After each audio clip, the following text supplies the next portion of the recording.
Hello, and welcome to another episode of AI in the Classroom Daily. This is a podcast helping educators make sense of AI without the hype. I'm Dan Cogan-Drew, and transparently, I use AI in preparing each of these episodes because I think the best way to talk honestly about AI in education is to work with it openly. So we're going to start today's episode with something I think every teacher has seen. A student opens a Grammarly suggestion and they click accept without reading it. Call it see, click, fix. There's no thought, no friction, really no learning. The student doesn't come away understanding why the sentence was wrong. They come away with a cleaner draft and a shallower relationship to their own writing. Grammarly didn't teach them grammar. It taught them how to accept a correction. Call that trigger, action, response. And it's fine if we're just talking about correcting commas, semicolons, but AI writing feedback has moved well beyond grammar. Tools are now commenting on argument structure, use of evidence, theoretical framing, alignment to a task. They're not comma corrections, and they require judgment. If students are approaching that feedback the same way they approach a Grammarly suggestion, see it, apply it, and then move on, we have a serious problem. So today's topic is going to talk about a team at University of Pennsylvania, including Ryan Baker, who's one of the leading researchers in learning analytics, and the study that they're just publishing answering this question exactly.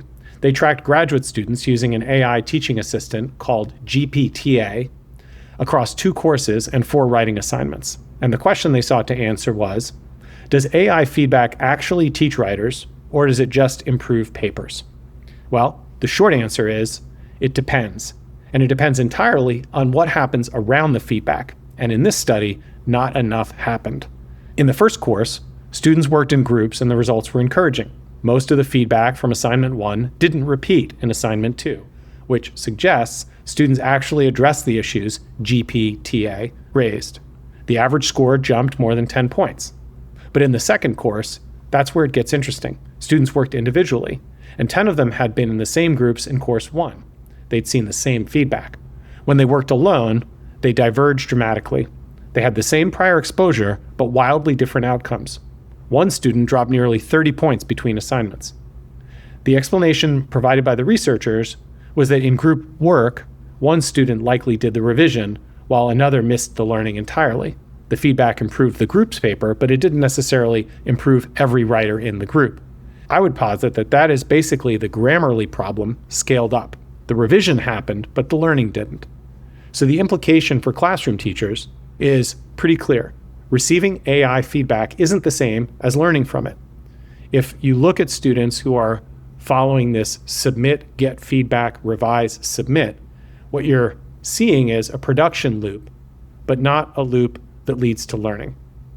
The Penn researchers are pretty explicit in their paper. Students need structured opportunities to individually articulate what the feedback means, how it connects to their goals, and what they're going to do about it. That's not really a tech feature. That's really where the teacher comes in. We talked earlier, a couple episodes ago, about Craig Schmidt's 3-column reflection model. Simply put, a teacher gives students a 3-column note catcher. The first column says, what do I agree with in this feedback? The second column says, what don't I agree with? And the third says, what am I going to do next? What are the implications?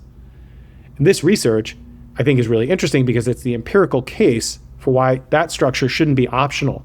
It's the mechanism that's going to turn the feedback into learning. The group dynamics finding is the one that coaches need to sit with. We often celebrate collaborative work, and rightly so, but this study reveals a hidden risk, and that's that in the group AI feedback workflows, students can divide and conquer the revisions, and if each person is addressing their section, no one's engaging the full set of comments. Group work is interesting that it happens at the graduate level, but it also happens frequently at the middle school level. And if you're a middle school teacher who's working in group assignments with AI feedback in writing, you need to make sure that each member of the group is individually processing the complete feedback and not just the parts that they were revising. So if your coaching work includes helping teachers design AI feedback workflows, and they're working in these group settings, such as in middle school, you want to think about adding that design question to the checklist of considerations you have for teachers. For district leaders, I think there's something interesting here at the system level, which is that the GPTA tool gave struggling students the widest range of feedback with no prioritization as to what was more important than what. Everything was flagged without signaling what mattered most.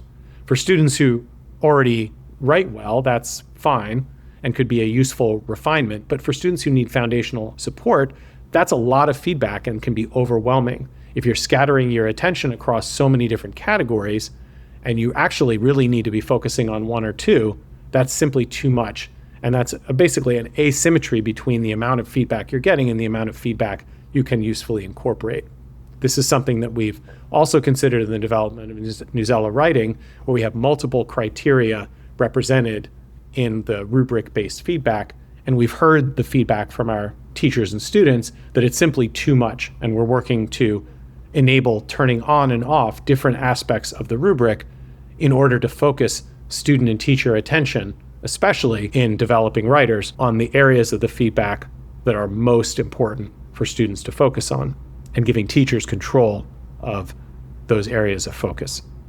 So let's turn to some takeaways. So from an implementation perspective, thinking about this from the teacher's perspective, if you're using any writing feedback tool, it could be GPTA, it could be Grammarly, it could be Newsella Writing, you really need to think about how to build in one step in the process of students who are receiving feedback and deciding what to do.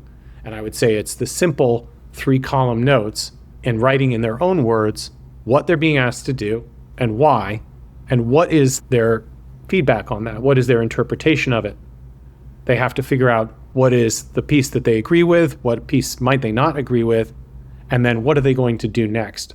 That's not something the AI can write for them. That's part of their process of unpacking and critically analyzing the feedback that they're receiving.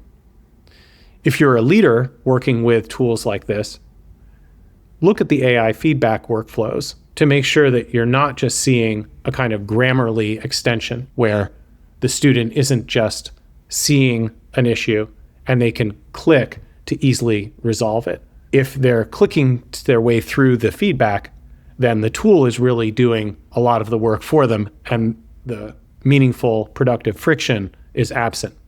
And then I think it's obvious, but I'll just flag here, if the student is revising every suggestion the AI gives it, you shouldn't mistake that for learning from the feedback. I think that's the biggest point that this article makes. The data is showing that revision is evidence of compliance. It's not necessarily evidence of understanding. The paper can get better, but the writer may not walk away with a better set of writing skills. So at the end of the day, the biggest takeaway here is that in the use of AI for feedback, especially in writing, structured reflection is the role of the teacher to provide and make space for that as part of the ongoing use of the tool, and to talk with students about what their understanding of the feedback and what their plans are to do next. If this sounds like a familiar theme, it should. This is something we've been talking about from episode to episode, and this is only the latest evidence that we have from UPenn that this structured reflection really matters to the thinking process, especially in the use of AI. That's today's takeaway. Thanks for joining. We'll see you in tomorrow's episode.